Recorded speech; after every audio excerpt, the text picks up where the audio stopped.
I'd like to open it up to questions. Chavi? Thank you. It was good to hear you, Mr. Thakur. I'm glad that you mentioned the points that you did. Let me point out, I'm from the grassroots. I'm a Sarpanch from Rajasthan.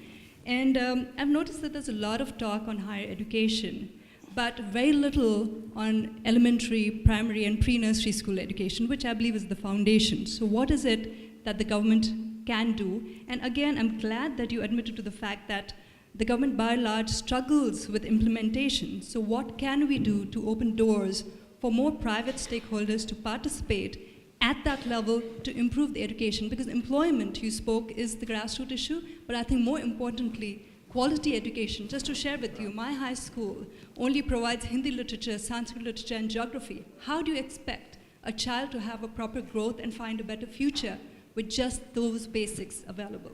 So what can you do for the country? I would like to quote an example here from in Himachal. We have seen that there are many government schools where we have only 10, 20 or 30 students. So the government at times decide to shut those schools. But I have a different take on that. I personally believe that you have created an infrastructure. The people are looking for a good quality education. Why not incentivize the private sector? For example, DAV schools or the DPS or other organizations who are running hundreds of schools in various parts of the country. The government spent approximately 1,000 to 1,500 rupees on each child on their education. If they give that kind of money to a private sector, maybe a DPS or a DAV school, they may be in a position to give better education to the children of that area rather than shutting those schools. And look at Uttar Pradesh and Bihar. You still have 50% vacancies in the education sector. There are no teachers. And the teachers who are hired by the government, there are two sets of that. One is who are permanent, who gets about 30,000 rupees a month, but they further outsource it and send people to teach students for 4,000, 5,000 rupees in Uttar Pradesh. And the other bunch is the teachers who get only 7,000, 6,000 rupees as Shiksha Mitra. How much time they're going to spend in 6,000 rupees? So to have a better quality education, you need to pay them more and you need to have an accountability system in place so that we can give a better and affordable education in this country. Any other questions? Yes. The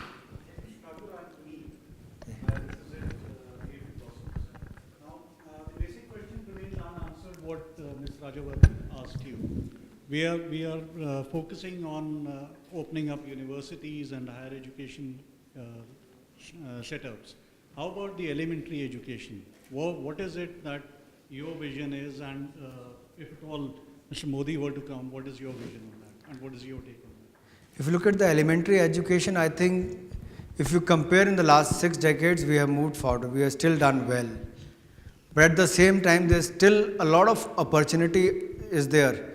But when you start talking about, debating about these things in the parliament, then many issues come, why open it up for the global world?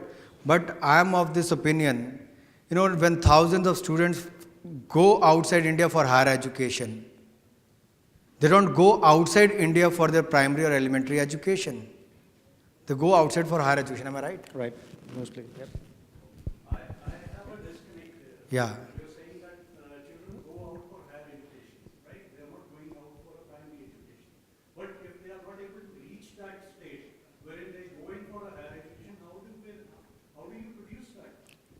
Because if you don't That's the 100% literacy you talked about earlier. they will not graduate to be a class 12 pass out. My question is this: if you do not have the basics right, so what is the government that the government is doing? Would you like to invest in the rural areas where you'll get only 10, 20, 50 students? Is that fine with the... See, that is what I'm saying. The government has to come up with some policies. Because if you're talking about education per se, I shared that initially when I said, I quoted the example of Himachal where in a remote areas, we don't get more than 20, 30 students. But we see the other students going to private schools where they charge about 500, 600 rupees. But they do not provide that quality education. At the same time, we can rope in those people, those institutions who are already there for the last 4, 5, 6 decades, maybe a DAV school or DPS school or some other organization who can provide a quality education but at an affordable price. And government should give that amount not to the students but to the company.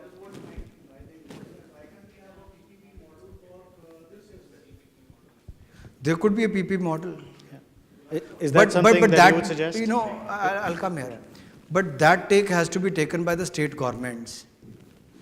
And it depends from one state to the other state. And you can drive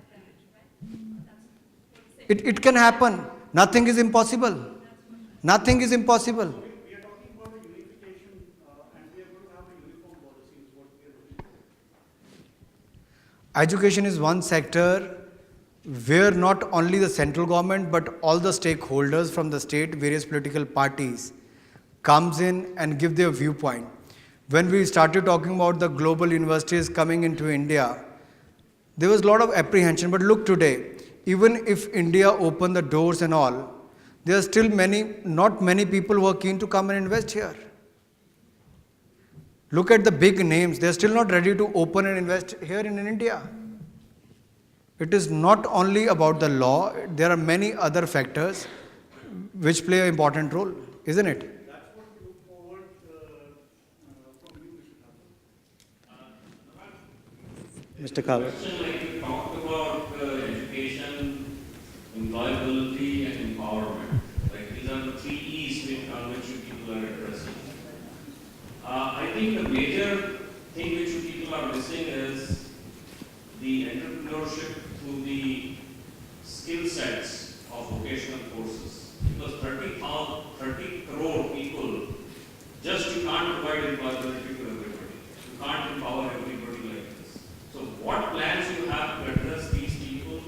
Basically, the question is that if you have a vocational education in place, which I don't see a strong vocational education policy, I have not read anywhere BJP talked about it. If that happens, then how would you actually convert them into entrepreneurs? Thank you. I'm sorry to interrupt. No, this is fine, this is fine. We've been inviting all the suggestions from various stakeholders for our election manifesto. And you rightly said vocational training centers are very, very important in India. If we look at Germany, Germany alone have more than 1 lakh skill development centers. In India, the current government has said they're going to spend thousands of crore rupees on the vocational training centers, but nothing happened at the grassroots level. I can quote many examples because I went to the NSDC center, looked at the various examples of Northeast where they have just provided a certificate after 3 months, spent thousands of rupees and siphoned off thousands of crore rupees. That is why I initially said it should be in sync with the industry. We must incentivize the industry for imparting the vocational training and later on providing them with the job. Once you provide them a job, the money should be reimbursed to them. They should be incentivized for that. It would not work if you make it industry oriented, I can tell you for sure. See, this business, what is going on about education is a product, is a student. Student is not a product, it's a human development. And human development cannot be a part of manufacturing supply chain. I think this whole thought process is very skewed when it comes to education. Now, concern of mine is there are 30 crore people who drop out at class 5th, they drop out at class 8th, and if you talk to these 3-wheeler people, at an age of 50, he or she wants a second chance for education. And I think your manifesto has not addressed that. You're still taking suggestions, right? Yeah, I'm still taking So suggestions. we can collect some ideas here. Neeraj?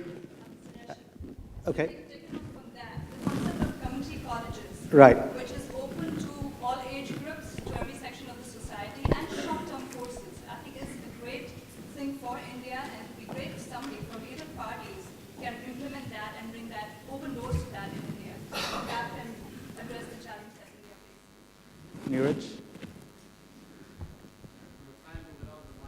That's fine. We can hear you. Just a couple of questions. One is, what is your party's thought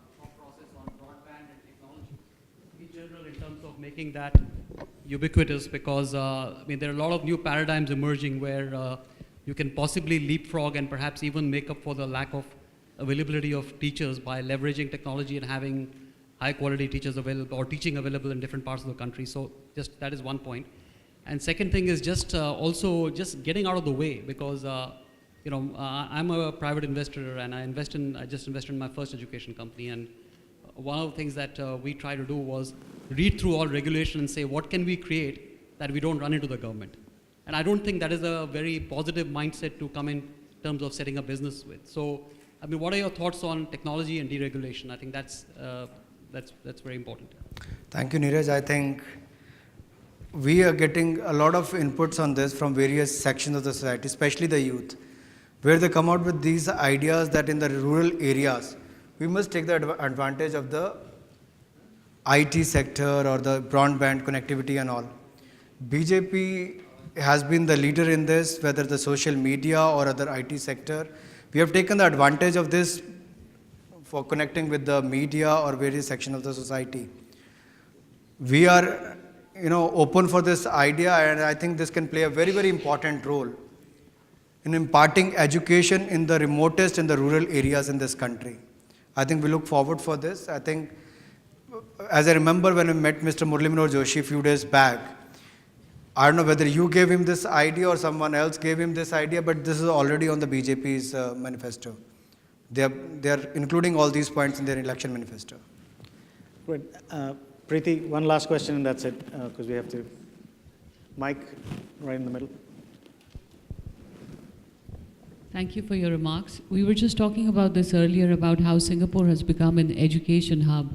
I would highly recommend that the BJP delegation travel to, explore how Singapore has done it just in the last 2 decades. They have they have the best public schools in the world. And the US is learning and Europe is learning, and we are right next door. So even though they have a different political model, I think it's a really good, your vision is to make India an education hub. So perhaps some of the best case studies from there would be useful. Thanks. Thank you all. I think that was it. We're running out of time because we want to get to lunch. Anurag, thank you so much for coming here and sharing your thoughts. Any last comments from your end, and we'll wrap up. I think APJ Abdul Kalam Azad rightly said that ancient India was an advanced knowledge society. And I think 21st century we should focus on making India a knowledge-based economy. The next Steve Jobs or Bill Gates should come from India. I think we should focus on that and make India a manufacturing hub. In 2022, when we celebrate our 75 years of independence, I personally feel that our Prime Minister from Lal Killa must say that India has become a developed nation. Thank you. On that positive note.